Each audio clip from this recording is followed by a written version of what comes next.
One of the things we've been seeing very, very clearly is that when a lot of these reform people are held to some form of scrutiny, even like the lightest form of scrutiny, all of a sudden, committees, cabinet meetings, full council meetings, scrutiny committee meetings, where they are meant to be being scrutinized. That's the whole point of the scrutiny committee. Suddenly becomes open air vent sessions, and oh boy, have we got one for you today. We're going to have to try and actually track this down because I don't know if this was actually a scrutiny committee meeting that took place in Warwickshire not too long ago. But yeah, by the sounds of it, this council meeting, from what we've got here, according to one county councillor, was the most unpleasant one that they have even had in their entire career. So we're going back to Warwickshire again today because, quite frankly, this is just unbelievable. Where you've got reform councillors throwing insults, abuse, blaming other local councils. Oh boy, it was the works. And of course, George Finch, you may remember, was responsible for pretty much most of these comments. And so far, at least as far as I was aware at the time of doing this, has refused to walk back those comments that he made in this meeting. So much for that and civility at a council level. I have a feeling, as I've said before, if you get a reform council, start going to these council meetings or these cabinet meetings because you're guaranteed potentially quite a good show, which is honestly shocking. And you shouldn't be saying that, but this is what happens when you elect these types of people. But anyway, let's get on into this. But before we do that, of course, as always, please do remember to click on the like, share, and of course the subscribe button if you are new. Don't forget, of course, to ring the bell as well so you get a notification of when we go live and when we drop a new video. There is also down below links to the Patreon page, the Buy Me Coffee link, the YouTube thank you button, and of course, as always, there's the YouTube membership down below as well. So thank you very much to all those people who do help and join that as well. So with that, let's carry on and crack on then into this because, oh boy, if there is a recording of this meeting, we're going to watch this because this got pretty interesting. This got very interesting very quickly, apparently. So, Warwickshire County Council meeting, most unpleasant one of councillors' career. So, brickbats at other authorities, mild profanity, and the civic lead of Warwickshire County Council accused of political bias, made now for the most unpleasant meeting of one of the councillors' career. This is only going to get worse, mind you. This is only going to get worse because remember, they've got no policy, they've got no ideas, no clear idea what they want to do, and when they are held to account, where there's stuff that needs doing, decisions need making, this is what you're going to get. We've seen this with what's been going on with Dan Harrison over in Leicester. The fact that he keeps on getting more and more scrutiny about the budget. And we've seen what's happened in those meetings very recently. Yeah, it looks like Warwickshire, again, another council we need to watch and see what happens on that one. So, two motions were proposed are the statements of the council's intent. From the opposition groups, they asked for a working group to get the highways projects moving and for a commitment for walking and cycle schemes. But it was the comments, of course, from the council leader, George Finch, specific to these related issues that stirred the hornet's nest. He argued that the county should not be propping up district council issues, particularly failed local plans, and then cited Warwick District County Council. Can't do that. That's Yeah. But if you'll see in a moment here, it's all about power. It's all about retaining power.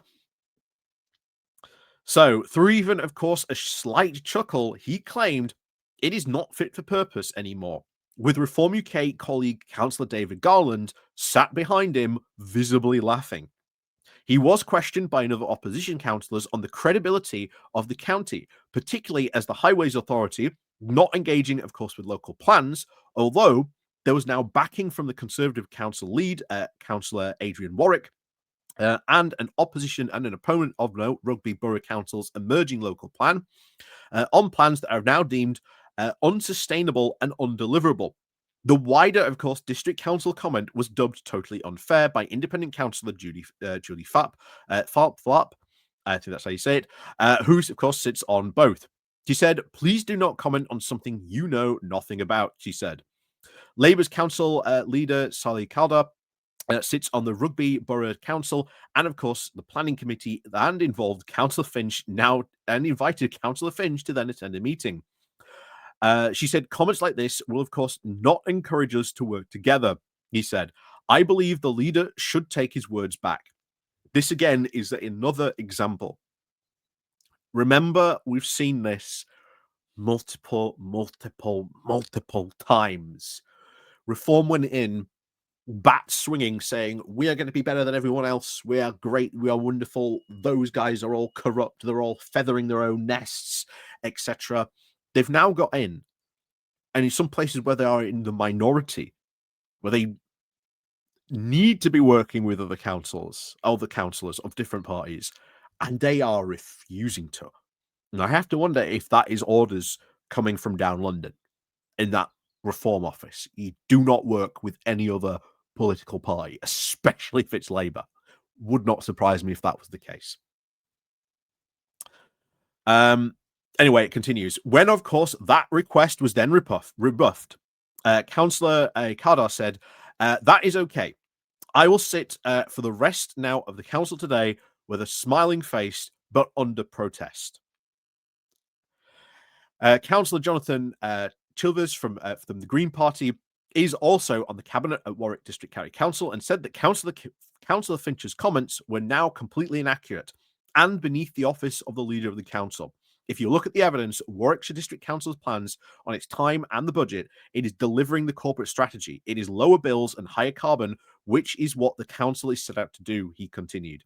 "Please, in your office as leader, do not go making unsubstantiated, on evidence comments. I ask that you take this opportunity to redact that."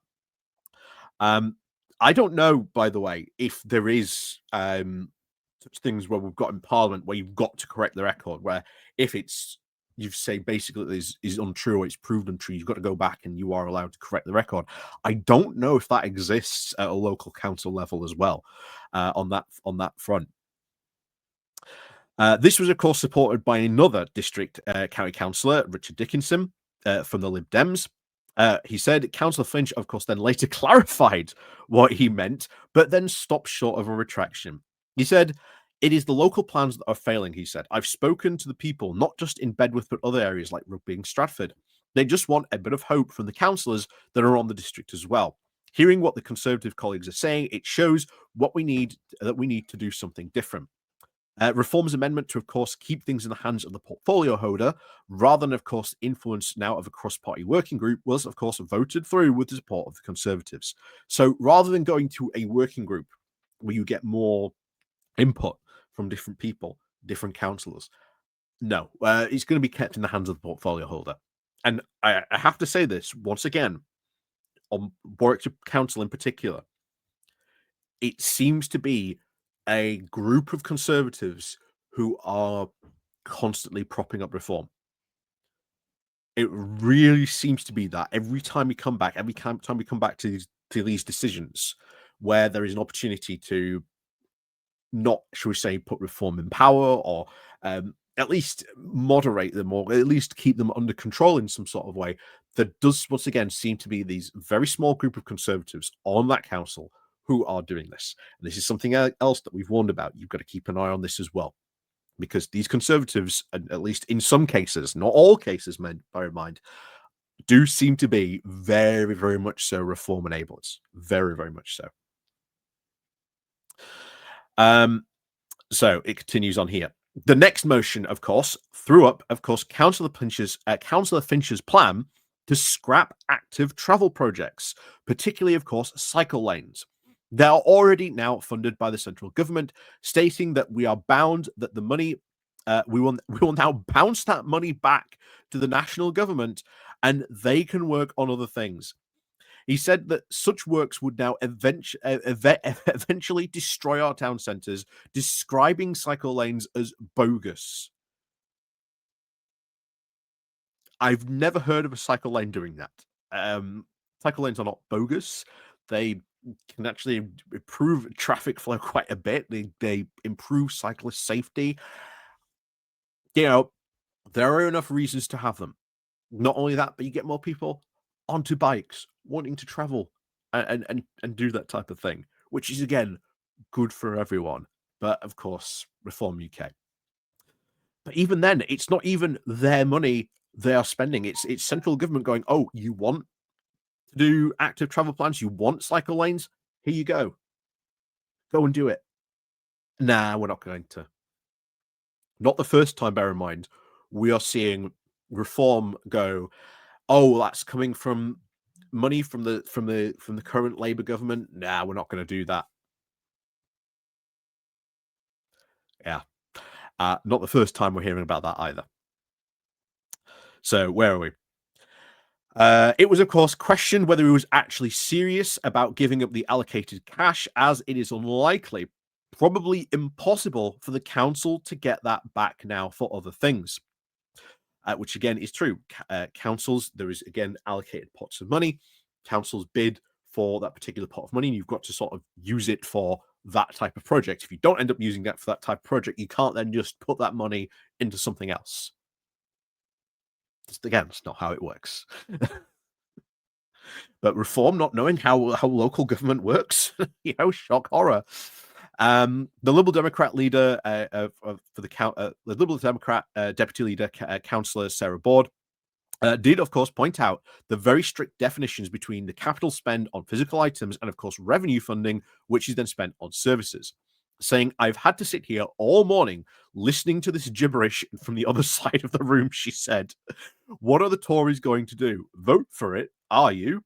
This money was applied for before the election back in May. The Tory council applied for these grants and got them.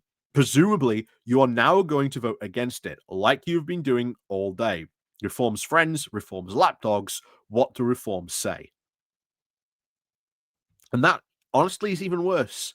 Like, why then are they? I don't understand in Warwickshire why they are going along with Reform. And very good to the Lib Dem councillor here for calling that out. But it's so weird that you have, a Tory, again, previously applied for money, got the money, and now that Reform in control, they've bounced that money back when the Tory people applied for that. There's something weird going on, and I don't know whether there's maybe a defection planned by some of these people in the future. Who knows? But it seems to be, especially on Warwickshire County Council, that there is a couple of those councillors who, rightly as I've said there, very much being lapdogs for Reform. What's going on there? Why is that happening? I don't know, but interesting nevertheless. So, chair of course, the county council, Councillor Ed Harris from Reform, who is there to, of course, arbitrate meetings without political influence, interjected then to ask all members to actually debate the issue and not the person, which, of course, further incensed Councillor Broad. So it is okay for your leader to attack another elected body in this council. That's okay with you, is it? You didn't say anything then, she snapped. It is okay then for him, for Councillor Finch, to rubbish an entire elected body with a democratic leadership. You didn't say a word. It seems to me this isn't a level playing field here. Councillor Harris then commented, there is a lot of passion here, to which Councillor Broad then replied, I think you can say that on YouTube. Bloody right there is. Councillor Harris then suggested, when we do let our passions get away from us sometimes, we do let ourselves down. Don't dare lecture me, Council Board insisted. You take that back. Unmoved, Councillor Harris then replied, no, I won't do that because I'm not angling that at you. I said at all councillors. The chair again stepped in later when Councillor Sam Jones from the Greens angrily asked, look at me when I'm talking to you, please, Councillor Finch. Councillor Harris then said, I'm sorry that is not acceptable to call someone out like that. I'm trying, of course, to be even-handed here. There were, of course, murmurs of derision, including the comment, no, you're not. Councillor Jones, of course, then queried what had been done wrong, but then was told, you're playing the man, not the issue.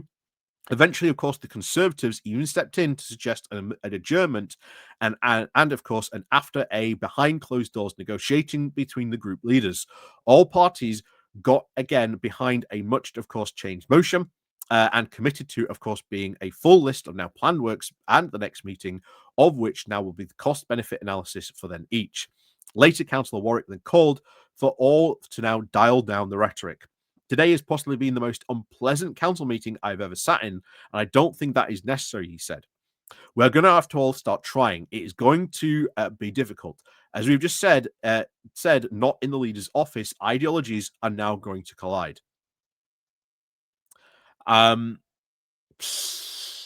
Seems to me, I've said this before, I think at Warwickshire, in this case, it's inevitable. You're inevitably going to get clashes here in Warwickshire. Reform are in a minority. In some cases, as we've seen on a couple of cases when we've gone to Warwickshire, there have been a lot of Conservatives who seem to be backing up Reform and doing about this. There seems to be, certainly from the Reform side, definitely, I would say, intended antagonism. Whether, again, that is a tactic that they are trying to deploy to try and get these types of outbursts from the opposition.